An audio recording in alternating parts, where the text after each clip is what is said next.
अल्लाह ताला ने बंदा मोमिन की ज़िंदगी बयान फरमाई और फरमाया युजाहिदून फ़ी सबीलिल्लाह, अल्लाह के रास्ते में अल्लाह के बंदे जिहाद करते हैं, जद्दोजहद करते हैं। वला यखाफून लौमत लाइम, और अगर कोई उनकी मलामत करे, कोई उन्हें बुरा कहे तो वो इसकी परवाह कोई नहीं करते। ज़ालिका फ़ज़लुल्लाह, ये उन पर अल्लाह का फ़ज़ल है। यूतीहि मन यशा, और रब जिसे चाहता है अपना फ़ज़ल अता कर देता है। मुसलमान और मुसलमान का मकसद ये मुसलसल जद्दोजहद का नाम है, मुसलसल कोशिश में रहना, अपनी रूहानी तरक्की के लिए भी, मुआशी तरक्की के लिए भी, दीनी उरूज के लिए भी, इस्लामी इक़दार के लिए मुसलसल कोशिश में रहना। मुसलसल दूसरों को लेके चलने के लिए, दूसरों को पैगाम हक़ देने के लिए, कुफ्र को पैगाम दीन देने के लिए, गलबा इस्लाम के लिए मुसलसल जद्दोजहद करना, ये मुसलमान को अल्लाह तबारक व तआला और उसके प्यारे हबीब अलैहिस्सलाम की तरफ से मकसद दिया गया है। कुंतुम खैरा उम्मतिन उखरिजत लिन्नास, तुम बेहतरीन उम्मत हो, लेकिन याद रखना तुम्हें लोगों के नफ़े के लिए पैदा किया गया। तामुरून बिल मारूफ व तनहौना अनिल मुनकर, तुमने लोगों को मारूफ का हुक्म देना है और मुनकरात से मना करना है। मकसूद अगर ज़िंदगी में कुछ हो फिर ज़िंदगी सही गुज़रती है। बेमकसद जब ये लोग ज़िंदगी गुजारते हैं तो आहिस्ता आहिस्ता परेशान रहने लग जाते हैं। मकासद क्या थे? मकसद ये था कि मैंने ना 2-4 करोड़ रुपया ज़िंदगी में जमा करना है, तो हो गया जमा, अब क्या करे? अब परेशान रहने लग गया। अब कहता है पता नहीं सारा कुछ है, मेरा दिल ही नहीं लगता। मकसद इसका ये था कि मैंने ना बहुत अच्छी बिल्डिंग बनानी है, बेहतरीन मकान बनाना है, तो बन गया मकान। अब भाई ये छोटे मकासद थे। मैंने मुल्क से बाहर जाना है, जाके सेट होना है, तो हो गया सेट। अब मकासद जब तक बड़ा नहीं होता, मुसलमान मकसद हयात को जब तक पहुंचता नहीं और जब तक वो सही डायरेक्शन पर चढ़ता नहीं, उतनी देर वो परेशान है।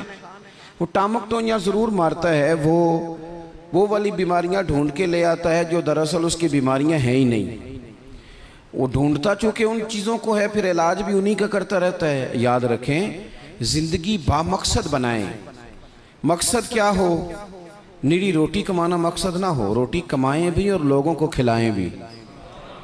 आप अगर इसलिए माल बढ़ाएंगे कि मैं मालदार हो जाऊं, तो ये तो महमूद नहीं, ये प्यारा नहीं आपका ये नज़रिया। लेकिन अगर माल इसलिए कमाएं कि या अल्लाह पैसे देना, पर मुझे तरीका भी हज़रत उस्मान गनी वाला देना, मुझे सलीका हज़रत अब्दुर्रहमान इब्ने औफ वाला देना। आप अगर मकासद के तहत ज़िंदगी गुजारेंगे तो बेचैन नहीं रहेंगे। अगर आपका कोई मकसद है, आप अगर सहाबाए किराम अलैहिम रिदवान की मुक़द्दस ज़िंदगियों को देखें तो कोई मकसद था, कुछ पीछे छा जिसके लिए वो जद्दोजहद कर रहे थे। हज़रत मौला अली शेर खुदा करमल्लाहु ताला वजहुल करीम, एक बात करता हूँ, एक मिसाल देता हूँ। हज़रत अली शेर खुदा का शुमार बज़ाहिर अभी बच्चों में होता था जब कलमा पड़ा, और जब सारी बरादरी इकट्ठी थी और हुजूर ने फरमाया मैं अल्लाह का रसूल हूँ, कौन कौन मेरे साथ दीन की मदद करेगा, कौन मुश्किल वक्त में हिफाजत करेगा, तो सब चुप रहे।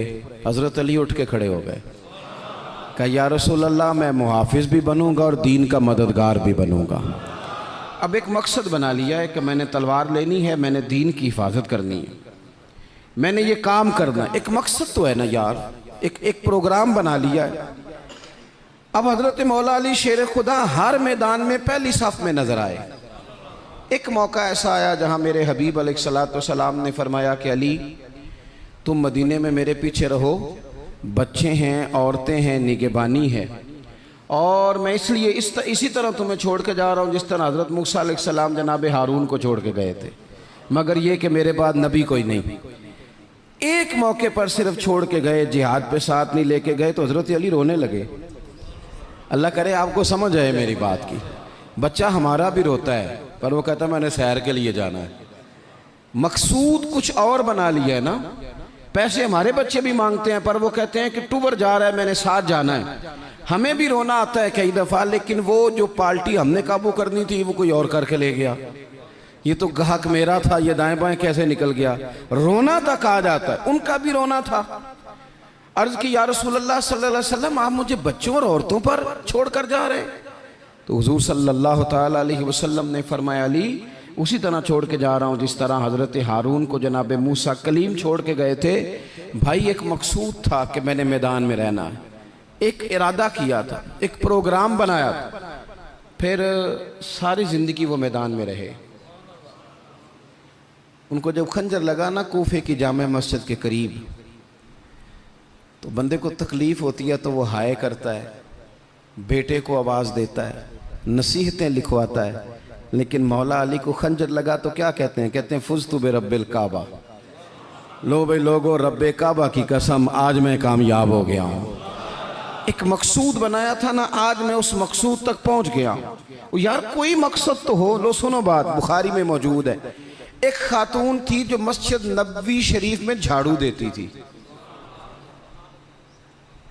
मुश्किल काम है? चलें आप बताएं मुझे, मस्जिद के अंदर झाड़ू देना आसान है कि मस्जिद का सदर बनना आसान है? नहीं, सदर बनना ही सौखा दे, इसलिए कि सदर बन के करना कुछ नहीं ना, आर्डर ही जारी करना है। इल्ला माशाअल्लाह अच्छे लोगों की बात नहीं करता, इसलिए अच्छा ज़्यादा अजर वाला काम तो ये ना कि अल्लाह का घर साफ किया जाए। मैंने तो उलमा से कई जगह कहा है कि इस ओहदे का ना आप कोई नाम बदल दें, इस सीट का निगरान कर दें, सरपरस्त कर दें, क्योंकि जब सदर आप कह देते हैं ना, तो सदर पाकिस्तान का सबसे बड़ा आइनी ओहदा है, और सदर अगर बाइख्तियार हो तो पहला काम असेंबलियाँ तोड़ने का करता है, तो फिर मुश्किल हो जाएगी। एक खातून मस्जिद नबवी शरीफ में झाड़ू देती थी, कोई मकसद तो है ना यार, यानी जुमे वाले दिन मैंने झाड़ू देना है, कोई मकसद तो है। मैंने यार अल्लाह के घर, अल्लाह का घर समझ के, कमेटी की मस्जिद समझ के नहीं, महल्ले की मस्जिद समझ के नहीं, रब का घर समझ के मैंने यार वो वाशरूम साफ करने हैं जिनके अंदर लोग गुजरते हैं और नमाज के लिए अपने आप को तैयार करके लोग वुजू से फारिग होकर के आते हैं। एक मकसूद है, एक इरादा कर लिया है, कोई प्रोग्राम तो हो, ऐसे मुहम्मल फजूल वक्त गुजरता जाए। यानी हमारे यहाँ ना कुछ लोग कहते हैं मैं बोर बड़ा होता हूँ। आपने नाराज़ नहीं होना, मैं सैकड़ों और हज़ारों लोगों को जानता हूँ जो उनसे पूछना क्या कर रहे हैं तो कहते हैं टाइम पास कर रहा हूँ। तो मैं कहता हूँ आपने टाइम को बिल्कुल फजूल समझ लिया है। क्या समझते हैं आप? ज़िंदगी के लम्हात इतने फारिग हैं, और नबी पाक सल्लल्लाहु अलैहि वसल्लम ने फरमाया दो नेमतें ऐसी हैं जिनके बारे में बहुत सारे लोग धोखे में। दो नेमतें, नेमतें का हुजूर ने, नेमतान, दो नेमतें ऐसी हैं जिसके बारे में लोग धोखे में पड़ गए, उन्हें समझ ही नहीं आई कि हमारे पास नेमत या रसूलल्लाह कौन सी। हुजूर ने फरमाया एक सेहत और एक फुर्सत, एक सेहत और एक फुर्सत। अल्लाह ने फारिग वक्त दिया था कि बहुत सारे कुरान पाक पढ़ सकता था, दरूद पाक पढ़ सकता था, कोई काम कर सकता था, लेकिन बस उस चौक में गुजर गया, उस गली में वक्त गुजर गया, फलाने की बातें करते वक्त गुजर गया, मेलों ठेलों में गुजर गया, शुगल मेलों में गुजर गया, कोई ठंडे इलाके की सैर में गुजर गया, जो बचा था वो मोबाइल पे गुजर गया। बीत गए औकात हमारे। कोई मकसूद है मेरे अजीज? मस्जिद में झाड़ू देती है खातून, बीमार हो गई लेकिन बामकसद जिंदगी गुजार रही थी ना, उसने किसी न किसी तरीके से अपने आप को मदीने वाले महबूब के दीन से जोड़ लिया था। झाड़ू देती थी मस्जिद में, बीमार हो गई। कुर्बान जाएं रसूल कायनात यानी अल्लाह की रहमत कामिला, हुजूर खुद चल के तीमारदारी करने तशरीफ ले गए और फरमाया अगर ये इंतकाल कर जाए तो मुझे खबर ज़रूर करना। सहाबा फरमाते हैं रात का वक्त था, ठंड का मौसम था, और हुक्म भी ये था कि जब कोई इंतकाल कर जाए तो जल्दी तदफीन कर दो। हमने हुजूर को तकलीफ़ देना मुनासिब न समझा, गुस्ल कफन का बंदोबस्त हुआ, जनाजा पड़ा, दफन कर दिया। इसने कुछ किया है, इसने ना दीन के साथ कुछ ताल्लुक़ बनाया है। अल्लाह हमारा भी नाम झाड़ू देने वालों में लिख दे। कोई ताल्लुक़ तो इसने बनाया है ना, कहीं किसी कोने में जाके इसने रिश्ता दीन से जोड़ा है। हुजूर सैयद आलम अलैहिस्सलाम सुबह तशरीफ लाए तो सारा कुछ जानने वाले महबूब पूछने लगे, तुमने मुझे बताया क्यों नहीं? ये भी एजाज के लिए, वरना अल्लमा का मालम तकुन तालम। हुजूर सैयद आलम अलैहिस्सलाम ने फरमाया क्यों नहीं बताया? कुर्बान जाएं, मर जाने को जी चाहता है इस अदा पर, सारी कायनात जाए हुजूर के रोज़े नूर पर। और नबी पाक ने पूछा बताया क्यों नहीं? या रसूलल्लाह रात थी, तकलीफ देना मुनासिब नहीं समझा। ओ बूढ़ी अम्मा तेरे नसीबों पे हमारे माँ बाप कुर्बान हो। हुजूर फरमाने लगे मुझे बताओ उसकी कब्र कहाँ है? मैं यानी हुजूर किसी की कब्र पे आ जाए, अल्लाह की सारी रहमतें आ गई। करीम महबूब अलैहिस्सलाम कब्र पे गए। वैसे तो दूसरा जनाजा जायज नहीं, एक ही शर्त में जायज है कि अगर बारिश ने नहीं पड़ा तो दूसरा जनाजा पढ़ा जा सकता है, लेकिन हुजूर तो खुद वारिस है ना सारी उम्मत के, और हुजूर इख्तियार रखते हैं, शारे हैं। हुजूर कब्र पे गए, यही बड़ी बात थी कि हुजूर उसकी कब्र पे चले गए। लेकिन कब्र पे खड़े होकर हुजूर ने फरमाया दोबारा सफ़े बनाओ भाई, मैं दोबारा जनाजा पढ़ाऊंगा। क्योंकि कोई मकसद तो था ना, ये मस्जिद में झाड़ू देती थी। आखिरी वेले मेरी आँखियाँ राह तकना है तेरा, तेरा ते कुछ भी नहीं जाना सजना, पा जावें जे फेरा ते सौखा निकले सावे जहूरी, जे वेख लवा मुख तेरा। हुजूर तशरीफ ले आए, खुद तशरीफ ले आए और कब्र मुबारक पर खड़े होके दोबारा जनाजा पढ़ाए। नौजवानों बड़ा वक्त ज़ाया हो गया, बड़ा। हमने ज़िंदगी में जो सबसे ज़्यादा चीज़ ज़ाया की है वो वक्त है। याद रखना, मुझे न बताना, किसी दोस्त को न बताना, लेकिन अपने आप से ज़रूर सवाल करना कि ज़िंदगी में हमें जितनी नाकामियाँ मिली हैं ना, उसकी असल वजह यह है कि हमने वक्त ज़ाया किया है, और बड़ा ज़ाया किया है। हम एक तो मकसद नहीं बना सके, दूसरा अपने वक्त को सही मैनेज नहीं कर सके। हम बड़ा कुछ कर सकते थे, अल्लाह तबारक व तआला ने सलाहियत दी थी, बहुत सारे काम हम अपने ज़िम्मे लेते तो कर जाते, लेकिन वक्त ज़ाया किया।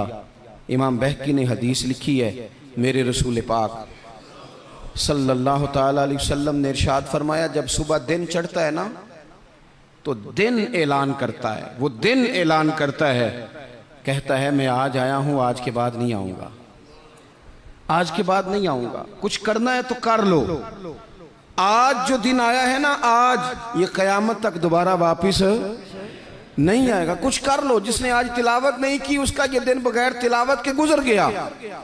मेरे अजीज, जिसने आज दरूद पाक नहीं ना पढ़ा, हुजूर को याद नहीं किया, उसका ये दिन गुजर गया बगैर दरूद पाक। जिसने आज सजदों की कसरत नहीं की, ये दिन बीत गया। दिन कहता है दोबारा नहीं आऊँगा। हजरत उमर बिन अब्दुल अजीज़ रहमतुल्लाह अलैह से किसी ने कहा हुजूर ये काम रहने दें, कल कर लेंगे। तो आप फरमाने लगे अगर ये काम कल करूँगा तो जो काम कल करने हैं वो कब करूँगा? ये कल पे डाल दूंगा तो जो काम कल करने वो फिर कब करूँगा? वो कल वाला दिन भी फिर इसी तरह गुजर जाएगा। 39 साल उम्र पाई हजरत उमर बिन अब्दुल अजीज़ ने। कितनी? हल्का सा बोलिएगा। 1 कम 40, 1 कम 40, 39 साल उम्र। पिछले बादशाह जालिम थे, ये उनके जुल्म बिद हो गए। अवाम के साथ बड़ी जगह पे वो खैर नहीं कर पाते थे, जनाब उमर वो खैर भी कर गए। हजरत उमर बिन अब्दुल अजीज़ रहमतुल्लाह अलैह सारा हुकूमत का नक्शा भी बदल गए। ये 20 कुरान भी पढ़ गए और करोड़ों दफ़ा मदीने वाले पे दुरूद व सलाम भी भेज के चले गए। उम्र 39 साल पाई, उम्र 39 साल पाई। बीत गया हमारा वक्त। पीछे पलट के देखते हैं तो बड़ा कुछ ज़ाया कर रहा है। मज़ीद ना करना, मज़ीद ना करना। अपने अगर हम चाहते हैं मुआशरा इस्लाह पजीर हो तो एक तो बामकसद, दूसरा वक्त बिल्कुल किसी मौके पे ज़ाया नहीं करें, किसी मौके। इमाम शाफ़ी रहमतुल्लाह अलैह फरमाया करते थे, मैंने सूफिया से एक बात सीखी है जिसने मुझे बड़ा नफ़ा दिया है।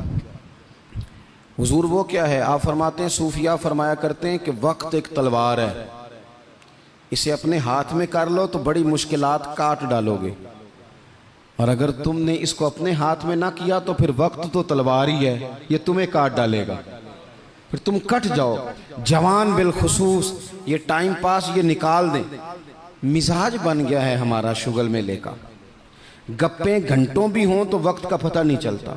शुगल मेले का, मैं आपको पता है हम गुलाम हैं औलिया के, हम सूफिया के नज़रियात को कुरान और सुन्नत की तर्जुमानी समझते हैं।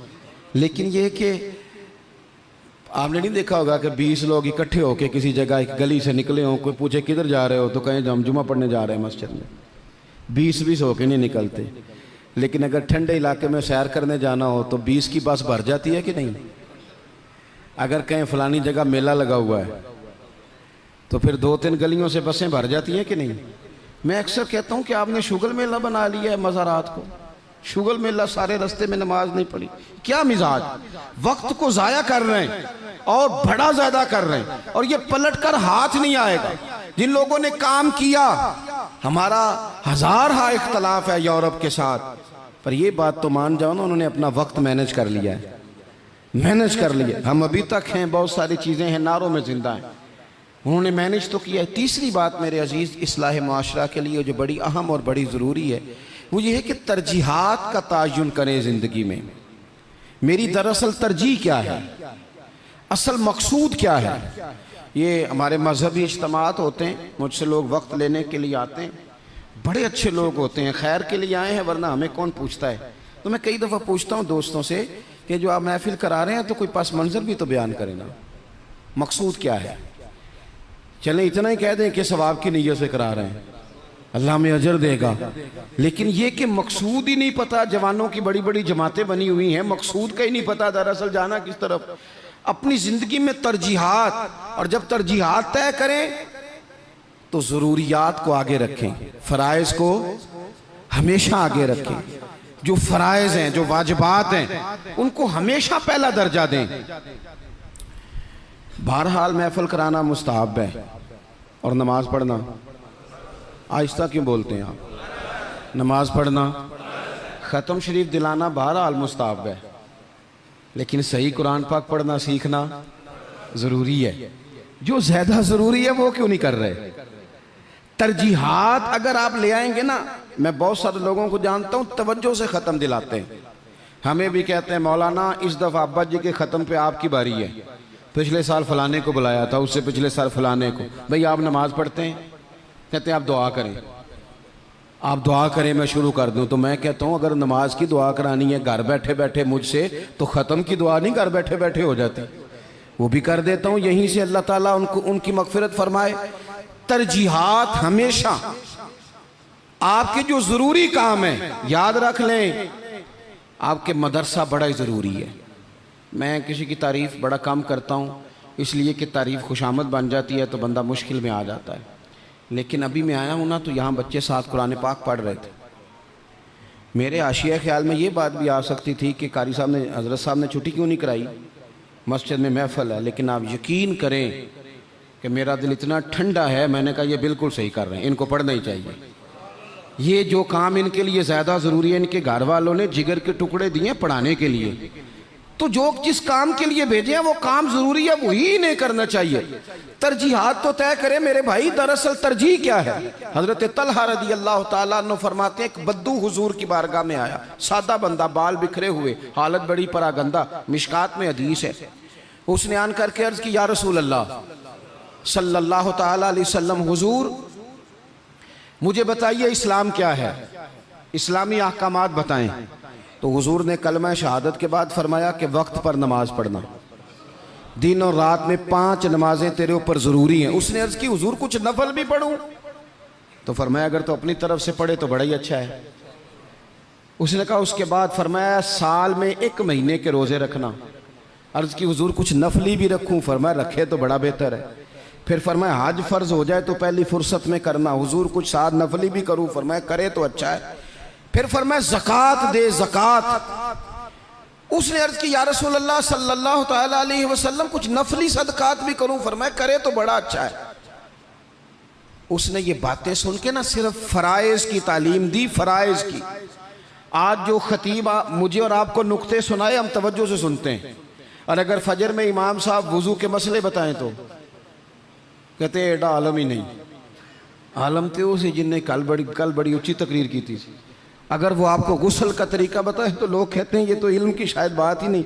वो नुक्ता बयान करने वाला, वो जिसकी आवाज़ ज़्यादा बुलंद हो रही थी। आवाज़ बुलंद होना ज़्यादा ज़रूरी नहीं होता, दलाइल बुलंद होना ज़रूरी होता है। आपकी दलील कितनी मजबूत है ये ज़्यादा अहम है। तो अल्लाह के महबूब अलैहिस्सलाम ने फरमाया फ़र्ज नमाज पढ़, ज़कात दे, रमज़ान के रोज़े रख, हज कर। हुजूर सैयद आलम सल्लल्लाहु ताला अलैहि वसल्लम ने ये तरजीहात बताई। वो शख्स पता है हुजूर से क्या कहता है? कहता है या रसूलल्लाह जो मैंने आपसे सुना है ना कमी करूँगा ना इजाफा करूँगा। गोया वो मान गया कि मैं तरजीह दूंगा फ़राइज़ को।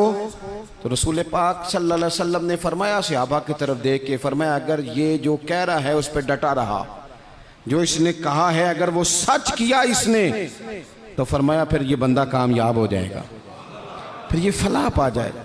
आप तरजीह हमेशा अहम काम को दें। मैं जो बात करने लगा हूँ मेरे उलमा उसकी जिम्मेदारी लेंगे। आपसे ये नहीं पूछा जाएगा कि आपने मज़ार पे चादरें कितनी डाली हैं, ये ज़रूर पूछा जाएगा कि माँ बाप की खिदमत की कि नहीं की। तो जो तरजीह है मज़ार पे चादर ज़रूर डालें, मना नहीं, पर यह कि वहाँ वक्त पे जाना, वहाँ ड्यूटी ठीक करना और अम्मा अब्बा घर में परेशान हो। रसूल कायनात सल्लल्लाहु अलैहि वसल्लम की खिदमत में एक सहाबी हाजिर हुए, अर्ज़ की या रसूल अल्लाह सल्लल्लाहु ताला अलैहि वसल्लम मैं एक मसला दरियाफ्त करने आया। मेरे दोस्तों पता हमें क्या हुआ है, हमने ना बाहर वक्त बहुत ज़्यादा दिया है और जो हमारे घर के अंदर हमारी जिम्मेदारियां थी ना, हमारे बच्चे, हमारी बीवी, हमारे बहन भाई, उन जिम्मेदारियों से ना हमने जान छुड़ाई है। इल्ला माशाल्लाह कुछ लोगों ने बच्चे को चार्ज किया, बच्चा तंग कर रहा है, लगा दो गेम मोबाइल पे, चलो हमारी जान छूटी, वो जाने उसका काम जाने। आप अगर 10-15 मिनट बच्चे को देते, वो आपसे खेलता, वो मानूस होता। आप कहते मैं बड़ा मसरूफ़ हूँ, और भाई तो इतना मसरूफ़ तो नहीं जितने मदीने वाले महबूब मसरूफ़ हैं। लेकिन रसूल पाक के तो कंधों पे इमाम हसन चढ़ के सवारी किया करते थे, हुजूर की तो गोद में इमाम हुसैन खेला करते थे। हज़रत अबू हुरैरा कहते हैं मैंने देखा है कि हुजूर ने उनके बाजू थामे, उन्होंने पैर पहले हुजूर के मुकद्दस कदमों पे रखे, फिर उन्होंने अपने कदम मुबारक हुजूर की मुबारक पिंडलियों पे रखे, फिर टखनों पे रखे, फिर पेट पे रखे, फिर हुजूर की ज़ुबान चूसनी शुरू कर दी। तू क्यों वक्त नहीं दे रहा अपने बच्चों को? क्यों नहीं हम वक्त दे पाते अपने नवासों को, नवासियों को, पोतों और पोतियों को? वो जो हमारे लिए ज़रूरी था वो हमसे मानूस होने की बजाय किसी बदअकीदा से जाके मानूस हो जाते हैं। पता तब चलता है जब सारा अकीदा बिगड़ जाता है। अपने घर के अंदर जो जिम्मेदारियां उनको तरजीह दें। हुजूर सैयद आलम अलैहिस्सलाम ने फरमाया खैरुकुम लिअहलिही व अना खैरुकुम लिअहलिही, फरमाया तुम में बेहतर वो है जो अपने घर वालों के लिए बेहतर है। व अना खैरुकुम लिअहलिही, और जाके पूछ लो मैं तुम सबसे बढ़ के अपने घर वालों के साथ खैर करने वाला।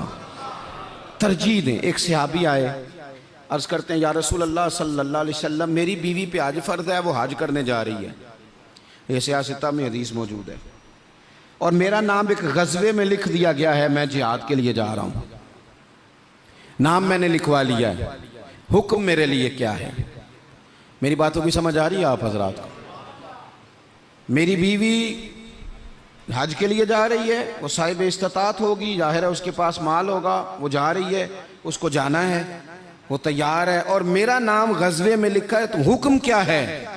देर नहीं लगाई रसूल पाक ने, हुजूर फरमाने लगे तो अपना नाम गज़वे वाली लिस्ट से कटा, जिहाद पे ना जा, बल्कि तुम महरम बनकर अपनी बीवी के साथ हज करने जा। वो तेरी जिम्मेदारी है, वो तेरे अलावा कौन महरम बनेगा उसका? तो जो तेरी ड्यूटी का काम है उसे तो करना, तरजीही बुनियादों पर काम को करें। 4 बातें हो गई, एक बात आखिर में 5वीं। हम ना बहुत सारी चीज़ों की इस्लाह करते हैं, लफ्ज़ भी कई दफ़ा तराश लेते हैं, जुमले भी बड़े अच्छे तरतीब दे लेते हैं, लेकिन आहिस्ता आहिस्ता ना हमारे लहजे सख्त हो गए। सारी तवज्जो लफ्ज़ों पे ना दें, कुछ लहजों पर भी दें।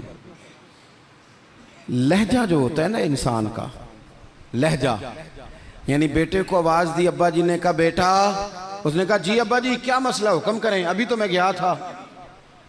इसमें जुमला गुस्ताखी वाला कोई भी नहीं, पर लहजा गुस्ताखी वाला है। अब्बा जी क्या हुक्म है? कोई गुस्ताखी है इस लफ्ज़ में? अभी तो मैं यहाँ से गया हूँ, कोई गुस्ताखी है, लेकिन उसका जो लहजा है ना, चले मैं आसान करता हूँ, आपकी समझ में बात आएगी। कुरान पाक में हज़रत लुकमान अपने साहिबजादे से बातें करते हैं और वो सूरह लुकमान की बिल्कुल इब्तदा में वो आयात मौजूद हैं। तो हज़रत लुकमान ने ना अपने बेटे को जो नसीहतें की, एक नसीहत ये भी की थी, कहा वला तुसग़िर खद्दक लिन्नास, बेटा लोगों से रुखसार टेढ़ा करके बात ना करना, मुंह टेढ़ा करके तुरशरुई के साथ बात ना करना। तुरशरुई, वो बूढ़ा ससुर बूढ़ी सास बहू से कहती है पुत्र रोटी लाना, तो रोटी लाई है तो उसने जोर से बर्तन पटका है जमीन पे, पानी डाला है तो जोर से रखा है, दरवाजा तलखी से बंद किया। बूढ़े थे बेचारे, बीमार थे, परेशान हो गए। शाम को बेटा आया तो रो पड़े, कहा पुत्र तेरी बीवी बड़ा परेशान करती है। तो उसने कहा अपनी बीवी से इधर आना, तो बीवी जवाब में पता क्या कहती है, तवज्जो है मेरी बात पर, वो कहती है अब्बा जी ने पूछो मैं आख्या की है, आख्या वाकई कुछ नहीं सुन। अगर वो लफ्ज बताना चाहे तो लफ्ज वाकई कोई उसने कहा ही नहीं, तो बताए कहां से, उसने वाकई कुछ नहीं कहा। अब्बा जी से पूछे मैंने, कहा क्या, अम्मा जी से पूछे मैंने, तो क्या बताए अब्बा जी, गिलास बोलेगा कि इसने तलखी से मुझे फेंका था, कि दरवाजा बोलेगा। अब वो जो तलखी है ना, वो रवैये की है। हमारा ना सिर्फ मसला, मैंने कुरान मजीद पढ़ा है कि जनाब लुकमान ने अपने बेटे से कहा पुत्र रुखसार टेढ़ा करके लोगों से बात, थोड़ा सा रवैया तो ठीक हो ना। हमारे रवैये ना, किसी जगह थोड़ी देर के लिए ट्रैफिक बंद हो तो लोगों का रवैया देखना, थोड़ी देर के लिए किसी जगह अगर ठहरना पड़ जाए तो मिजाज देखें लोगों का। हमारा आप किसी से ना किसी के बारे में सवाल करें, पूछें सियासतदान कैसे होते हैं, फिर हमारा रवैया देखें। आप पूछें पुलिस वाले किस तरह के होते हैं, फिर देखें रवैया। आप पूछें तेरा क्या ख्याल है अपने ससुराल वालों के बारे में, फिर रवैया देखें। चलें आप अच्छे लोग हैं और मस्जिद में भी बैठे हैं और बावजूद भी हैं, गलत बात तो करनी नहीं। अगर पूछा जाए कि मौलवियों के बारे में क्या ख्याल है, अगरचे सुनने भी आए हैं, अगरचे ये कि उनके पीछे नमाज भी पढ़ते हैं, लेकिन रवैयों में वो रंग नहीं है। आवाज़ देते हैं तो इस अंदाज में बाज़ लोग अपने डेरों पर बैठ के चौधरी तबसरा करते हैं, तो वो तबसरे का लहजा ठीक, मेरे लहजे में गुरूर आया था, तेरा हक था तू शिकायत करता। और मेरे भाई लहजे पर भी थोड़ी तवज्जो दे, अंदाज। कुछ लोग कहते हैं जी मैं कड़वा इसलिए हूँ कि सच्चा हूँ, सच्चे बंदे कड़वे होते हैं। मैंने कहा ये मिसाल ही गलत है सिरे से। कायनात में सबसे ज़्यादा सच मदीने वाले महबूब ने बोला है, सबसे ज़्यादा सच हुजूर ने बोला है, पर वो सच इतना मीठा था कि लोगों ने दौड़ दौड़ के उसे हासिल किया है। सच ही तो मीठा होता है, किसने कह दिया सच कड़वा होता है? ये हम कड़वा बना देते हैं। तुरशुरुई थोड़ा सा ना लहजे पर भी देखे ना, एक बेटा है, लहजे की बात है ना। वालदा ने, वो बेचारी अम्मा को टेलीफोन आ गया बेटी का कि अम्मा जी 20,000 रुपया चाहिए, मैं मजबूर हूँ, मैं तकलीफ़ ना देती। तब वो वालिद वालदा बैठे हैं, मशवरा कर रहे हैं, बेटा पहले ही ज़्यादा तनख्वाह कोई नहीं, खर्चे पहले ही ज़्यादा, कैसे कहेंगे। बड़ी उन्होंने ना मशवरा करके, बेटा आया तो बड़े प्यार से प्रेम से बात की, का पुत्र दिल तो नहीं करता, हमें तेरे हालात का पता है, पर तेरी बहन बेचारी को ना 20,000 की ज़रूरत। अब एक लहजा ये है, उसने कहा अब्बा जी कमाल बात है, आपको पहले भी पता ही है, आप मुझे रोज़ तकलीफ़ देते हैं, पहले इतने खर्चे हैं, अभी ईद पे दिया तो था 3,000 उसके घर में, फिर उसने फ़ोन कर दिए, उसे भी सोचना चाहिए। उठ के चला गया। माँ बाप बेचारे सारी रात रोते हैं, हमने क्यों बात की, ना करते, क्या इसने रवैया इख्तियार किया। एक रवैया ये है, एक रवैया ये है कि अब्बा जी और अम्मा जी ने बड़े चुन के जुमले का, बेटा हमें तेरे वसाइल का भी पता है, मसाइल का भी पता है, दिल नहीं करता, पर तेरी बहन किससे बात करे, गरीब है, उसने कह दिया है मजबूरी है, उसे को 10-20 हज़ार चाहिए। तो बेटा उठ के करीब आ गया, उसने अम्मा का हाथ पकड़ के सीने पे रखा, बाप का हाथ चूमा। उसने कहा अब्बा जी आप झिझक झिझक के बात क्यों करते हैं, 20,000 की क्या बात हुई, मेरी जान भी हाज़िर है, गरीबी और बात है, मजबूरी और बात है, पर आप हुक्म किया करें, मैं गुलाम हूँ आपका, आप झिझक के मेरे साथ भी झिझकेंगे, आप खुल के बात करें, आपको फ़ोन कर देना चाहिए, मैं उधार पकड़ूं कुछ करूं, आप जो करेंगे।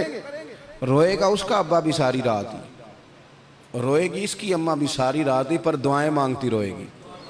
अब्बा दुआएं मांगता रोएगा कि या अल्लाह इस तरह की औलाद सबको अता फरमा। रोएगा। रवैये, लहजे, अंदाज, गुफ्तगू, इसमें तब्दीली की ज़रूरत है, इसमें तब्दीली की ज़रूरत है।